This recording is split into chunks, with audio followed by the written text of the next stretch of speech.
coach really liked me going into my senior season, and it was kind of like up in the air of if I was going to play my senior season or enter the draft or go professional. Obviously, I chose to play out my senior season, so he already had interest before that. And then when things didn't work out with MLS, and I was looking for a team, and I ended up getting an agent. We were in the talks with Battery, and it was just a good fit. They play a good style. Honestly, they do a great job at UNC Charlotte preparing you for the next level. And playing against Pat today, you can tell. I mean, he hasn't missed a step. He blends right in. He had a good game against us, shut us down on the right side.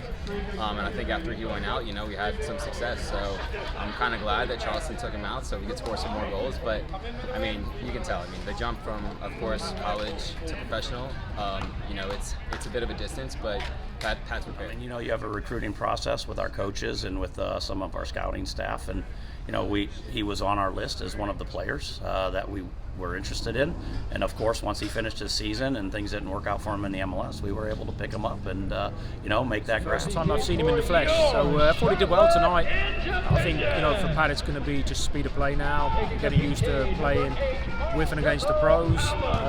He has a good grasp of the game. He has a great presence, great size, great personality. So I think it's just getting up to speed with his team, their style of play, what they want him to do. He's played a little bit of right back. We joked I'd never seen him take a throw-in before, and so I saw him take more throw-ins in his first game than he did his whole college career. But just getting used to what's required of him. Stepped in and played some big minutes for us already and done very well. He's learning every single day in training. He's learning in these games of what he needs to do and what he needs to work on. So he's going to grow and get absolutely better every single day, and he's a great guy. Not that you're on your own, but you need to work things out, and you need to make sure you do your homework on teams, and you make sure you're on your own, so you're eating the right things, you're doing the right things off the field, and just like, I don't know how to say it,